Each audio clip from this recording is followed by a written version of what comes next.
Hello बच्चों, कैसे हैं आप लोग।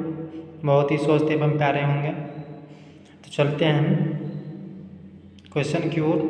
पहला क्वेश्चन क्या बोल रहे हैं, भारत में सरकार के कितने मुख्य अंग हैं। भारत में सरकार के कितने मुख्य अंग हैं। तो इसका आंसर हो जाएगा ऑप्शन नंबर बी हो जाएगा, 3 अंग हैं। आगे चले, चलो आगे चलते हैं। अगला क्वेश्चन बोल रहे हैं, सरकार का कौन सा अंग कानून बनाता है। सरकार का कौन सा अंग कानून बनाता है। तो क्वेश्चन में बोल रहे हैं सरकार का कौन सा ऐसा अंग है जो कानून बनाता है। तो सरकार का अंग जो कानून बनाता है विधायिका बनाता है। विधायिका है ना, सरकार का अंग बनाता है। यही गलत, ऑप्शन नंबर सी हो जाएगा इसका, 2 नंबर का।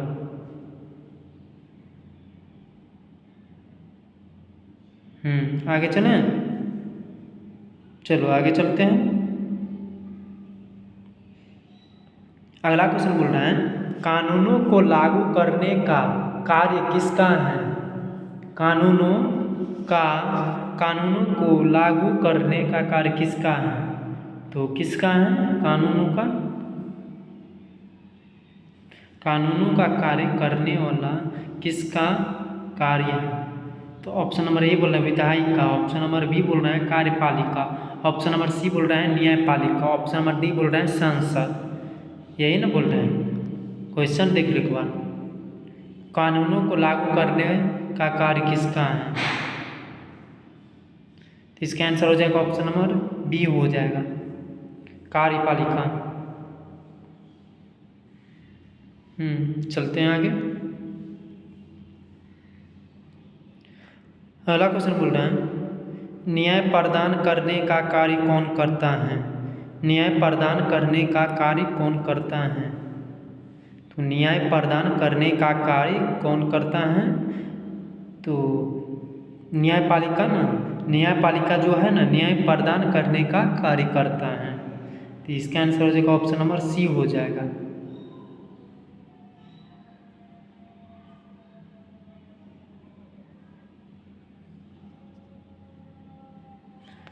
आगे चलें, चलो आगे चलते हैं। अगला क्वेश्चन बोल रहे हैं, भारत की संसद किस अंग का भाग है। भारत की संसद किस अंग का भाग है। तो इसका ऑप्शन ये रहा, ऑप्शन नंबर ए बोल रहे हैं कार्यपालिका, ऑप्शन नंबर बी बोल रहे हैं न्यायपालिका, ऑप्शन नंबर सी बोल रहे हैं विधायिका, ऑप्शन नंबर डी बोल रहे हैं निर्वाचन आयोग। यही ना बोल रहे हैं। तो इसका आंसर हो जाएगा विधायिका होगा, ऑप्शन नंबर सी हो जाएगा। आगे चलें, चलो आगे चलते हैं।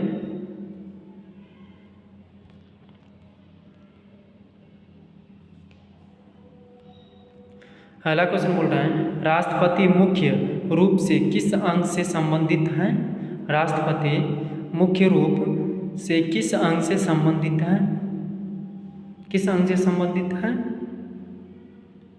हाँ, तो इसका आंसर हो जाएगा ऑप्शन नंबर बी हो जाएगा, कार्यपालिका।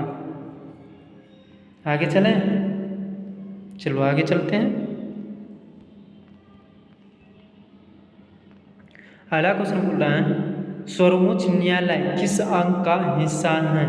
सर्वोच्च न्यायालय किस अंग का हिस्सा है। तो इसका ऑप्शन अगले स्लाइड पे है। तो बोलो इसका आंसर क्या होगा। तो इसका आंसर हो जाएगा ऑप्शन नंबर बी हो जाएगा, न्यायपालिका होगा। आगे चलें, चलो आगे चलते हैं।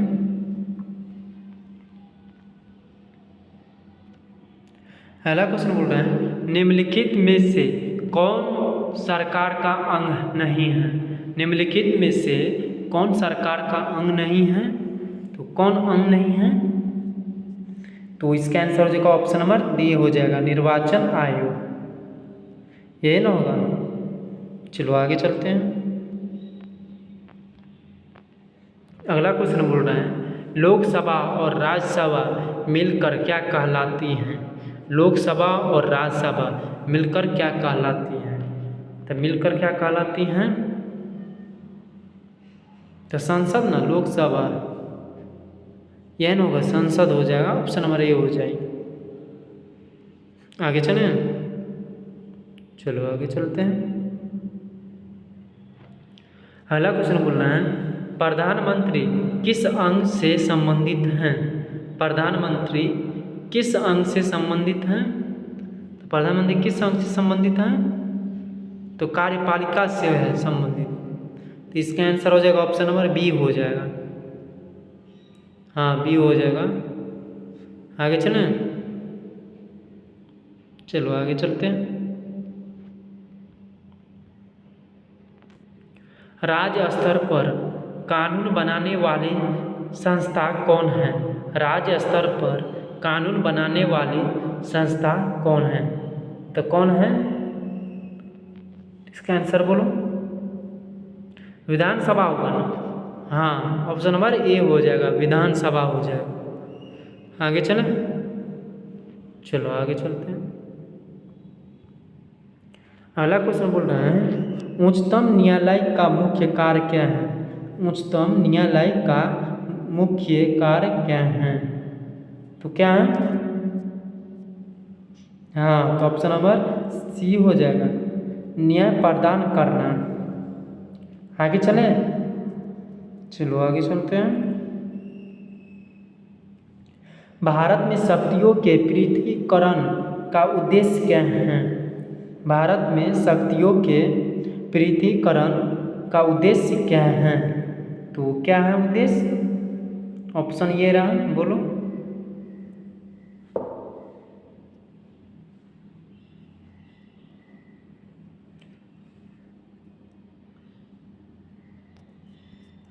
हाँ, ऑप्शन नंबर बी हो जाएगा, सरकार के अंगों में संतुलन बनाए रखना। आगे चले, चलो आगे चलते हैं। अगला क्वेश्चन बोल रहे हैं मंत्रिपरिषद किसके नेतृत्व में कार्य करती है? मंत्रिपरिषद किसके नेतृत्व में कार्य करती हैं? तो किसके नेतृत्व में काम करती हैं? तो बोलो इसका आंसर। ऑप्शन नंबर सी हो जाएगा, प्रधानमंत्री के नाम। मंत्रिपरिषद जो है ना, प्रधानमंत्री के नेतृत्व में काम करते हैं। आगे चलें,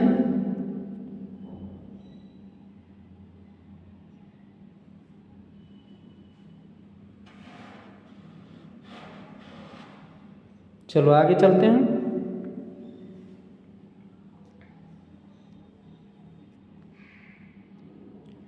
विधायिका, कार्यपालिका और न्यायपालिका मिलकर क्या बनाती हैं? विधायिका, कार्यपालिका और न्यायपालिका मिलकर तीनों क्या बनाते हैं? ये तीनों जो हैं मिलकर क्या बनाते हैं? तो बोलो, क्या मिलकर बनाएंगे? विधायपालिका, कार्यपालिका, न्यायपालिका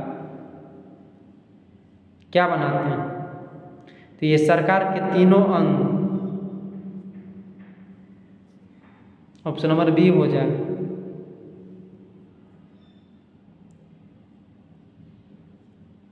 चलो आगे चलें।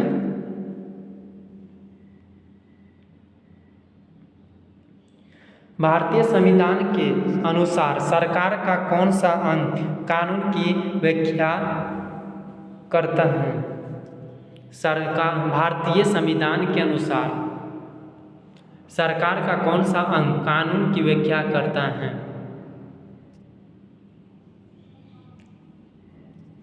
कौन करता है? तो इसका आंसर हो जाएगा न्यायपालिका, ऑप्शन नंबर सी हो जाएगा। सी होगा। आगे चलें,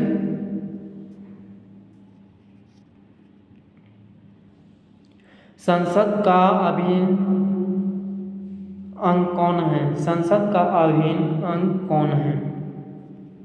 कौन है? तो संसद का अभिन्न अंग होगा राष्ट्रपति हो जाएगा, ऑप्शन नंबर बी हो जाएगा। आगे चलो,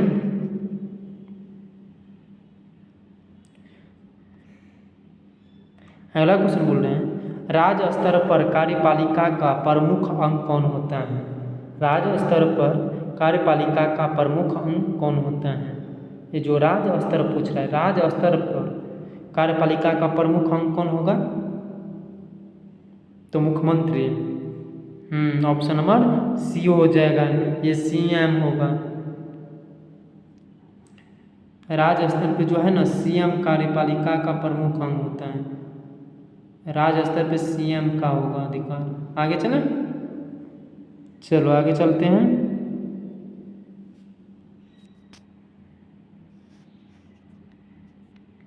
अभी फिलहाल में सीएम कौन है?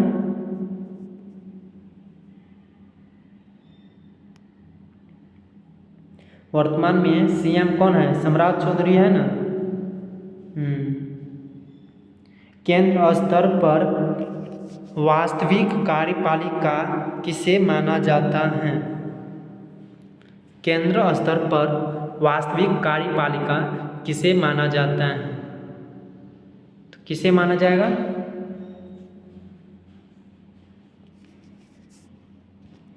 प्रधानमंत्री एवं मंत्रिपरिषद। ऑप्शन नंबर बी हो जाएगा। आगे चलें।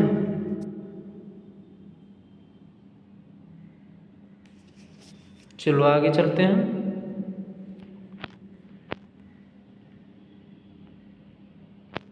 अगला क्वेश्चन बोल रहे हैं, निम्नलिखित में से कौन न्यायपालिका का भाग है? निम्नलिखित में से कौन न्यायपालिका का भाग है? कौन न्यायपालिका का भाग है? सर्वोच्च न्यायालय होगा ना। ऑप्शन नंबर सी हो जाएगा। आगे चलें, चलो आगे चलते हैं। राज्य में कानून बनाने का कार्य कौन करता है? राज्य में कानून बनाने का कार्य कौन करता है? बोलो, राज्य में कानून बनाने का कार्य कौन करता है? बोलो। तो विधानसभा ना। ऑप्शन नंबर ए हो जाएगा।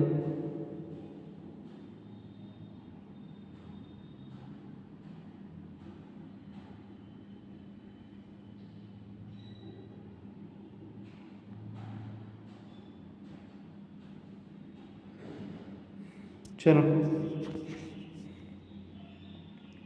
अगला क्वेश्चन बोल रहा है, सरकार के तीनों अंगों का अधिकार आधार किस दस्तावेज में है? सरकार के तीनों अंगों का आधार किस दस्तावेज में है? तो 22 नंबर का आंसर बोलो, किस दस्तावेज में है? हाँ, तो ऑप्शन नंबर ए हो जाएगा, भारतीय संविधान। आगे चलें, चलो आगे चलते हैं।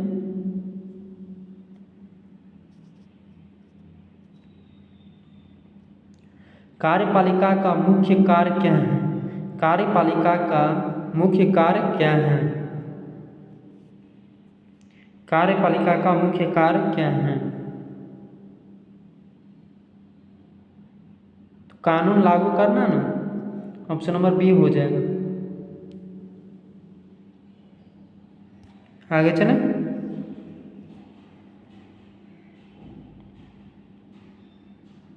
अगला क्वेश्चन बोल रहे हैं, न्यायपालिका की स्वतंत्रता का उद्देश्य क्या है? न्यायपालिका की स्वतंत्रता का उद्देश्य क्या है? न्यायपालिका की स्वतंत्रता का उद्देश्य क्या है? क्या उद्देश्य है इसका? तो निष्पक्ष न्याय सुनिश्चित करना, ये इसका निष्पक्ष इसका उद्देश्य है। ऑप्शन नंबर ए हो जाएगा, 24 नंबर का। आगे चलें,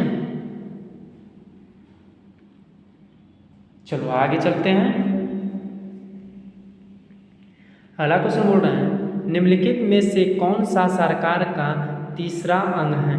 निम्नलिखित में से कौन सा सरकार का तीसरा अंग है? तो कौन सा तीसरा अंग है? तो इसका आंसर हो जाएगा सी हो जाएगा, न्यायपालिका। तीसरा अंग यही है। आगे चलें,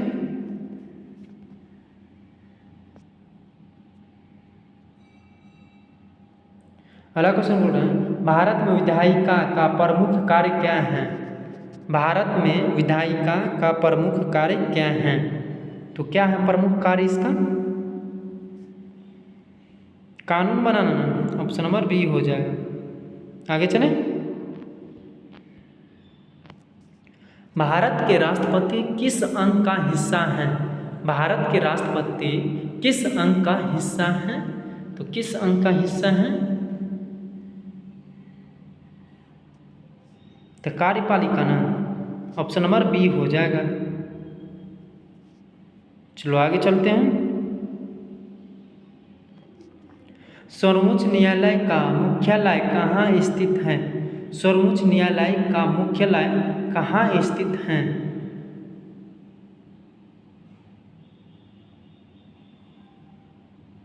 तो नई दिल्ली हो जाएगा। चलो आगे चलते हैं। निम्नलिखित में से कौन सा कार्य न्यायपालिका का है?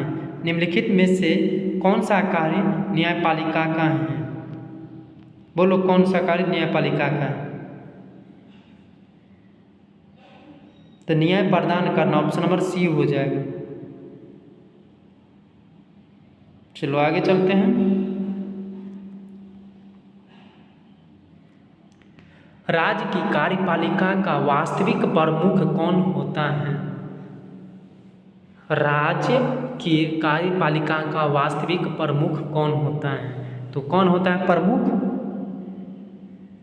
तो मुख्यमंत्री ना, ऑप्शन नंबर बी हो जाएगा। चलो आगे चलते हैं। संसद के 2 सदन कौन से हैं? संसद के 2 सदन कौन से हैं?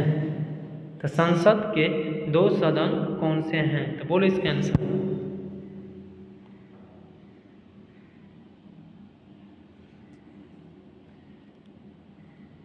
लोकसभा और राज्यसभा हो जाएगा, ऑप्शन नंबर बी। आगे चलें। भारत के संविधान का संरक्षक किसे माना जाता है? भारत के संविधान का संरक्षक किसे माना जाता है? ये संविधान का जो संरक्षक किसे माना जाता है? भारत का जो संविधान है उसका संरक्षक किसे माना जाता है? न्यायालय को ना, सर्वोच्च न्यायालय को माना जाता है। चलो आगे चलें, ऑप्शन नंबर सी हो जाएगा इसका आंसर। चलो आगे चलते हैं। न्यायपालिका की स्वतंत्रता किसके लिए आवश्यक है? न्यायपालिका की स्वतंत्रता किसके लिए आवश्यक है? तो किसके लिए आवश्यक है? तो निष्पक्ष न्याय के लिए, ऑप्शन नंबर ए हो जाएगा। आगे चलें। भारत में सरकार की व्यवस्था किस सिद्धांत पर आधारित है? भारत में सरकार की व्यवस्था किस सिद्धांत पर आधारित है? तो बोलो 34 नंबर का। इसका आंसर हो जाएगा ऑप्शन नंबर ए हो जाएगा, शक्तियों के पृथक्करण एवं संतुलन। आगे चलें।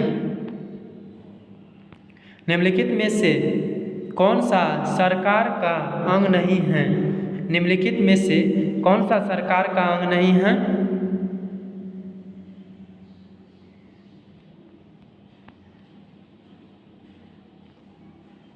निम्नलिखित में से कौन सा सरकार का अंग नहीं है? इसमें से बोलो क्या होगा इसका आंसर? ऑप्शन नंबर डी हो जाएगा, वित्त आयोग। आगे चलें।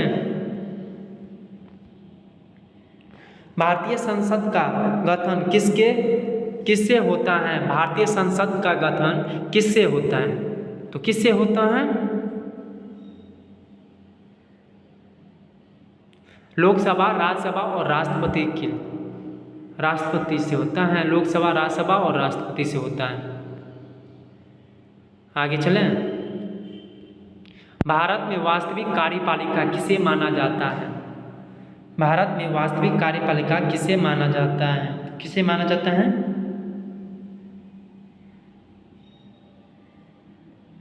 प्रधानमंत्री और मंत्रिपरिषद को, ऑप्शन नंबर बी हो जाएगा। आगे चलें। भारत का सर्वोच्च न्यायालय किस अनुच्छेद के अंतर्गत स्थापित है? भारत का सर्वोच्च न्यायालय किस अनुच्छेद के अंतर्गत स्थापित है? अनुच्छेद 124। आगे चलें। चलो आगे चलते हैं। राज्य की विधायिका का प्रमुख सदन कौन सा है? राज्य की विधायिका का प्रमुख सदन कौन सा है? तो कौन सा है? तो विधानसभा है। आगे चलें।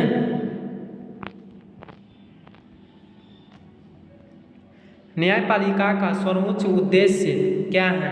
न्यायपालिका का सर्वोच्च उद्देश्य क्या है? तो सर्वोच्च उद्देश्य क्या है? तो निष्पक्ष एवं न्याय प्रदान करना, ऑप्शन नंबर बी हो जाएगा। कानूनों को लागू करने के लिए कौन उत्तरदायी होता है? कानूनों को लागू करने के लिए कौन उत्तरदायी होता है? बोलो क्या होगा इसका आंसर? ऑप्शन नंबर बी हो जाएगा, कार्यपालिका। आगे चलें। भारत में न्यायपालिका का सर्वोच्च न्यायालय कौन सा है? भारत में न्यायपालिका का सर्वोच्च न्यायालय कौन सा है? तो कौन सा है? 42 का आंसर हो जाएगा, ऑप्शन नंबर सी हो जाएगा, सर्वोच्च न्यायालय। आगे चलें। चलो आगे चलते हैं। राज्यपाल किस अंग का हिस्सा है? राज्यपाल किस अंग का हिस्सा है? किस अंग का हिस्सा है राज्यपाल?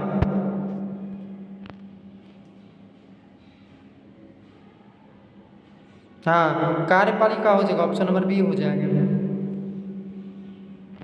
निम्नलिखित में से कौन विधायिका का कार्य है? निम्नलिखित में से कौन विधायिका का कार्य है? कौन विधायिका का कार्य है? तो कानून बनाना, ऑप्शन नंबर ए हो जाएगा। आगे चलें। सरकार के तीनों अंगों के बीच संतुलन बनाए रखने का उद्देश्य क्या है? सरकार के तीनों अंगों के बीच संतुलन बनाए रखने का उद्देश्य क्या है? क्या उद्देश्य है? ऑप्शन नंबर ए हो जाएगा इसका। चलो आगे चलते हैं।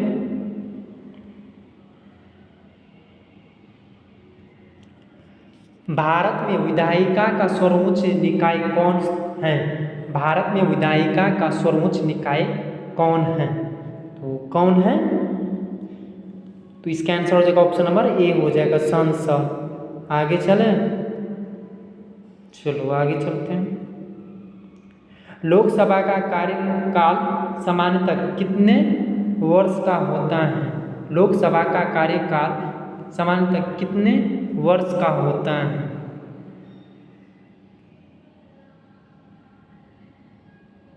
हाँ, 5 वर्ष के होते हैं, ऑप्शन नंबर बी हो जाएंगे। आगे चलें।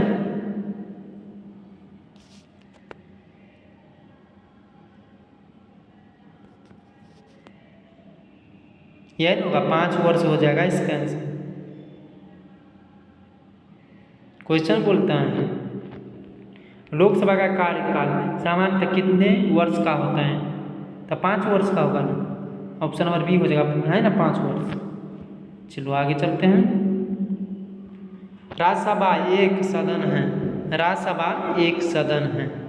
तो बोल रहे हैं राज्यसभा एक सदन है, तो क्या होगा? अस्थायी होगा, अस्थायी होगा, या भंग होने वाला है, या असंवैधानिक है? तो क्या होगा? अस्थायी है, ऑप्शन नंबर बी हो जाएगा। अस्थायी नहीं, अस्थायी। चलो आगे चलते हैं। भारत के मुख्य न्यायाधीश किस अंग से संबंधित हैं? भारत के मुख्य न्यायाधीश किस अंग से संबंधित हैं? तो किस अंग से संबंधित है? तो न्यायपालिका ना, ऑप्शन नंबर सी हो जाएगा। आगे चलें। राज्य में वास्तविक कार्यपालिका कौन होता है? राज्य में वास्तविक कार्यपालिका कौन होता है? तो कौन होता है? ऑप्शन नंबर बी हो जाएगा, मुख्यमंत्री। यही ना होगा। तो आज के लिए इतना ही। जो सब लास्ट से शुरू से अंत तक देखे हैं उस सबको बहुत ही अच्छा लगा होगा। इसी तरह लेते आएंगे जो सब पिछले कक्षा नहीं देखे हैं जाके पिछले कक्षा देख लें, तो आंसर आपको आएगा जरूर देते हुए।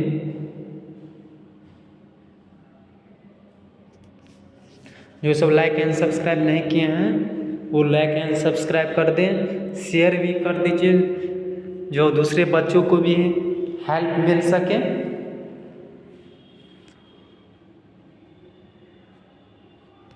तो चलते हैं।